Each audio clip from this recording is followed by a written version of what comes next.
And hello, Richard Southern. Avery, how you doing? I'm pretty good. How are you? Good. This is the last time I'm going to come to you from this studio. This is our last day in the 680 newsroom after 17 years. We're getting a whole new studio tomorrow. Get out. So this is very exciting. So where are you going to be doing these little chats from? You're going to have to tune in tomorrow to see. We're going to be on together tomorrow, and we'll talk about it. But same building here. We got a brand new high-tech facility. I'm very excited. Lots of changes to talk about tomorrow. Indeed. All right, listen, Grocer Metro eager to announce just how it plans to automate its distribution network, but it says that it's going to result in, as you would expect, hundreds of people losing their jobs. Doesn't this irk you a bit, Avery? So, I mean, Metro says, okay, we're going to automate the Ontario distribution network, $400 million. They tried to put out like a feel-good press release about this. Then at the bottom of the release, it said, oh, by the way, it's going to cost 280 jobs. They're going to be letting those people go in a couple of years' time. I had a chance to talk today to Carmen Fortino, one of the vice presidents at Metro. Take a listen. We're using technology and robotics to automate certain areas of our distribution network in order to drive more efficiency. How come you have to let 280 people go? There will be positions no longer required. It's a different environment in the distribution centers of the future. This is a company, though, sir, that has done very well. Sales in the billions, profits rising. Why do you need to let people go? To save another couple of bucks? Well, it's our industry and our company specifically, Metro, is always looking for ways to become more efficient. Maybe what's right is not automating everything and letting people keep their jobs. Certainly not what the customers vote for. Customers vote for efficiency. They vote for lower costs. They vote for better product. And we just have to keep up with the times.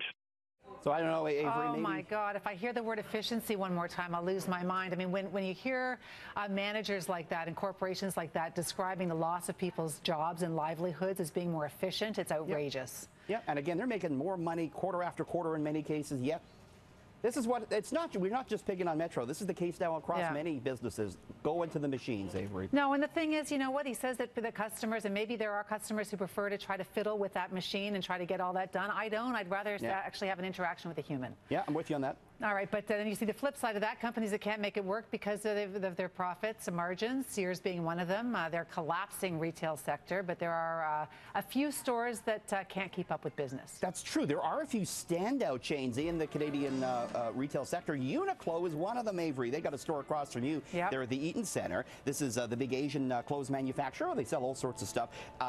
More than 1,000 people waited in line overnight for Uniqlo's first opening in Vancouver last week. They now have 3 Canadian stores, more to come. They're doing great. They say their Canadian stores have exceeded expectations. Canada Goose, known for its $900 jackets, it's doing very well. They're opening physical locations, Avery. The stock is up 65%.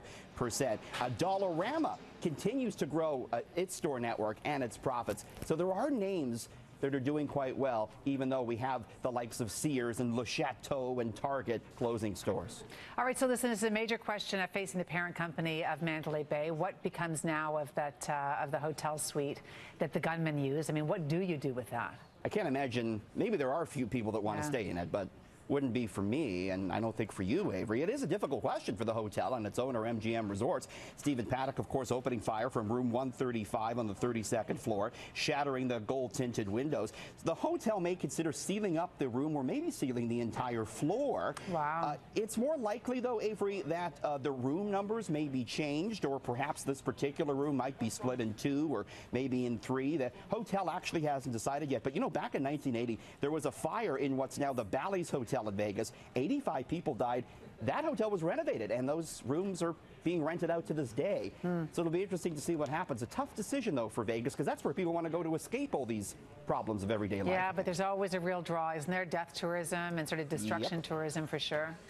IKEA is selling furniture for pets. What, you don't like that?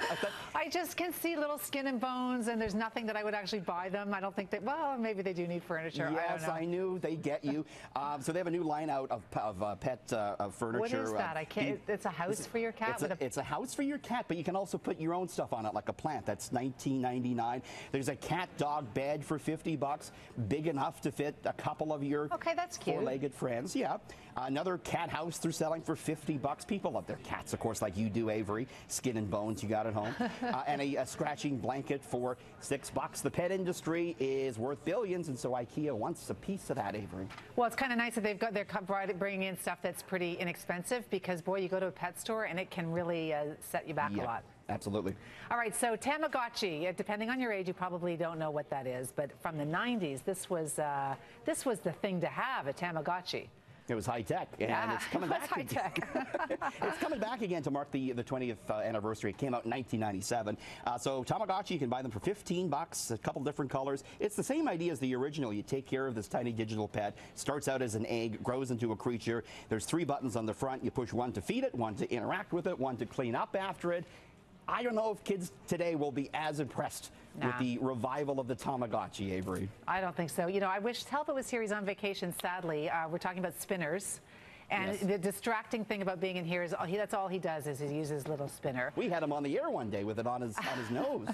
He's talented with his spinner. Tell me what the latest thing is on spinners. Oh, well, they've incorporated into our other favorite toy, and that's a cell phone. Yes, you could buy, Avery, a fidget. I'm going to get you one of these, a fidget spinner cell phone. Hong Kong-based company called Chile International launching the fidget spinner phone. It costs only $20.